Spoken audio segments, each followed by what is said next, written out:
नमस्कार दोस्तों, हरे कृष्णा, राधे राधे। कैसे हैं आप सब लोग। वट सावित्री पूजा का बहुत सारे शुभकामनाएं। भगवान करे माता सावित्री माँ का आशीर्वाद सदा सर्वदा हमारे ऊपर रहे। और वट सावित्री पूजा हमें कैसे करनी है, क्या क्या सामग्री चाहिए, चलिए आज के वीडियो में देख लेते हैं। तो सबसे पहले इस पूजा में सबसे पहले जो है ना वट वृक्ष की पूजन की जाती है। और वट वृक्ष जितना ज़्यादा पुराना होता है माना जाता है उतना ही अच्छा माना जाता है। और अगर आपके पास पुराने वट वृक्ष, आप बड़े वट वृक्ष के सामने पूजन नहीं कर सकते बाहर जाके, तो आप घर पर भी छोटा सा ऐसे कोई पौधा नर्सरी से लाकर भी पूजन जो है कर सकते हैं। ध्यान रखें इसमें इस तरह का कोप लगा होना चाहिए। तो ये जो होता है ना, इसी को पानी के साथ निगलने के बाद ही हम जो है ना अपना व्रत का पारण करते हैं। कई जगह पे चना को निगल के भी व्रत का पारण किया जाता है। तो हमें सबसे पहले ऐसा एक वट वृक्ष चाहिए जिनकी हम पूजन करेंगे। और चलिए अब जो है ना बाकी सामग्री हम देख लेते हैं। वट सावित्री पूजा के लिए सबसे पहले हमें चाहिए 1 लोटा जल। तो लोटा अगर आपके पास मिट्टी की लोटा है तो सबसे अच्छा है, क्योंकि गर्मी के समय है, मिट्टी की लोटा बहुत ज़्यादा इंपॉर्टेंट माना जाता है। और अगर नहीं है तो आपके पास अगर जो नॉर्मल हम लोग पूजा करते हैं पीतल के लोटे हमारे पास ऐसे रहते हैं ना, तो इस तरह का लोटा भी आप जल ले सकते हैं। तो इसके बाद देखिए, परिक्रमा करने के लिए हमें चाहिए कच्चा सूत। इस तरह का सूत आता है, कच्चा सूत कहते हैं। और अगर कच्चा सूत आपके पास नहीं है तो आप जो है ना मौली भी ले सकते हैं, इससे भी परिक्रमा कर सकते हैं। ठीक है, मौली हमें वैसे भी लेनी है क्योंकि वस्त्र स्वरूप चढ़ाने के लिए। अगर आपने अलग से वस्त्र ले लिया है तो ठीक है, अगर नहीं लिया है तो आपको मौली जरूर लेनी है वस्त्र स्वरूप चढ़ाने के लिए। इसके बाद देखिए, एक घी का दीपक हमें जरूर लेनी चाहिए, दीपक प्रज्वलित करनी है। साथ साथ में हमें चाहिए अक्षत। तो यहाँ पे बिना टूटा हुआ चावल हमने ले लिया है। थोड़ी सी हमने टीका करने के लिए चंदन ले लिया है। और अमावस्या का दिन होता है इसीलिए काला तिल हमें जरूर लेनी चाहिए। तो यहाँ पे मैंने काला तिल ले लिया है। और चंदन, अगर आप बाहर पूजा करने जा रहे हो तो इस तरह से चंदन का डिब्बी भी लेके जा सकते हो। इसके बाद देखिए, रोली का एक डब्बा मैंने यहाँ पे ले लिया। आप इसमें छोटे छोटे करके निकाल के भी लेके जा सकते हो। इस पूजा में गौरी गणेश जी की स्थापना की जाती है। तो देखिए, हल्दी का एक गांठ और एक सुपारी से गौरी और गणेश जी के रूप में स्थापना किया जाता है और जिनकी पूजन की जाती है। तो गौरी गणेश जी की पूजन करना बहुत आवश्यक होता है, तो जरूर ले लीजिएगा। इसके बाद देखिए, एक धूप बत्ती आप जरूर ले लीजिए। और आरती करने के लिए अगर घर पे ही आरती कर रहे हैं तो ठीक है, कोई आरती का एक दिया आप ले सकते हैं। और अगर बाहर जाकर आरती कर रहे हैं तो आप डायरेक्ट इस ऐसे मिट्टी के दिया लेके जा सकते हैं, उसमें भी आप आरती हवन इत्यादि कर सकते हैं। इस पूजा में छोटा सा एक हवन भी किया जाता है बहुत जगह पे। अगर आप छोटा सा हवन करते हो तो हवन की विधि भी आप लोगों को मेरे चैनल पर मिल जाएगी, तो आप उसमें से देख के छोटा सा एक हवन सामग्री लेके हवन कर सकते हो। इसके बाद देखिए, गणेश जी और वट वृक्ष को चढ़ाने के लिए आपको चाहिए जेनई, यानी कि 2 जेनई चाहिए, एक पीला एक सफ़ेद। और फिर थोड़ी सी कपूर हमें चाहिए कम से कम। अगर आप हवन नहीं कर सकते हैं तो कपूर से आपको आरती जरूर कर लेनी चाहिए। इसके बाद देखिए, दीप कलश की स्थापना करते हैं इस दिन बहुत लोग।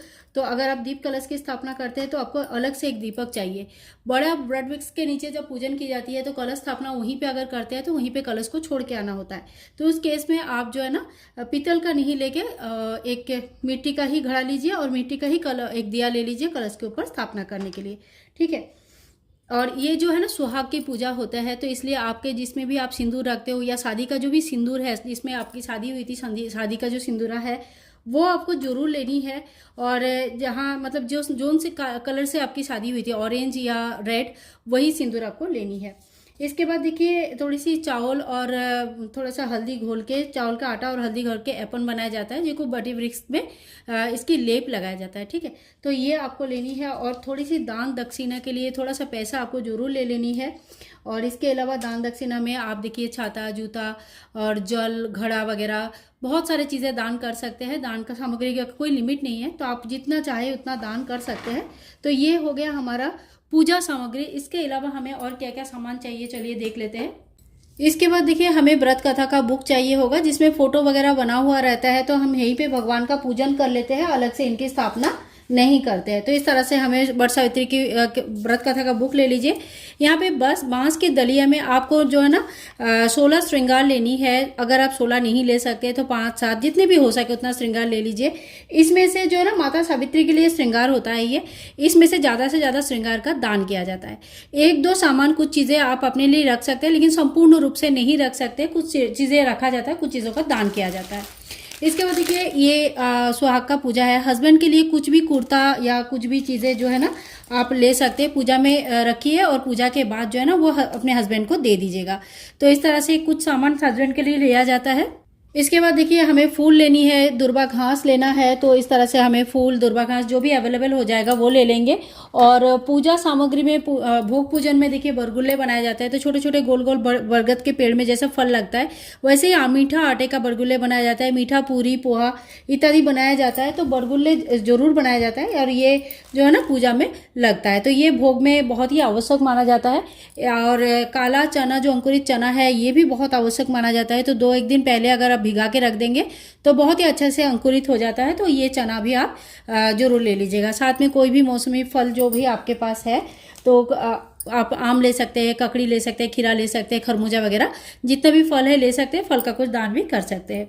अब देखिए घर पे बहुत लोग जो है ना घट स्थापना करते हैं। अगर कलश स्थापना करते हैं तो एक कलश चाहिए, कलश में रखने के लिए ऊपर पूर्ण पात्र के लिए एक अलग से आप लोगों को पात्र चाहिए होगा, थाली वगैरह। इसके साथ लौंग, इलायची, सुपारी, 1 रुपये का सिक्का, हल्दी के गांठ और 5 या 7 अशोक के पत्ते, ये हमें कलश स्थापना के लिए चाहिए होता है। कलश स्थापना सब लोग नहीं करते, जो करते हैं उनके लिए कलश का ये सारे सामग्री चाहिए रहता है। और इसके बाद जो सबसे इम्पॉर्टेंट चीज़ें हैं वो है इस तरह का पंखा चाहिए हमें, बीजना जिसको कहते हैं। और इससे ना वट वृक्ष को इस तरह से हवा किया जाता है, बहुत ही अच्छा लगता है। और इसके बाद पूजा में ही ये जो प्रक्रिया है ये पूजा में ही किया जाता है। और फिर पूजा के बाद अपने हस्बैंड को भी इसी से पंखा से हवा किया जाता है, ठीक है। तो ये पंखा बहुत ही इंपॉर्टेंट है, ये जरूर ले लेनी है हमें। और यही वो सामग्री है जिससे हम वट वृक्ष की पूजन करेंगे, वट सावित्री की पूजन करेंगे। तो दोस्तों आज का वीडियो अगर आप लोगों को पसंद आया तो please like, share and comment. और पूजा विधि बहुत जल्दी आप लोगों के साथ बिल्कुल सरल तरीके से शेयर करूंगी, वीडियो जरूर देख लेना। मिलूंगी नेक्स्ट वीडियो में, तब तक के लिए हरे कृष्णा, राधे राधे।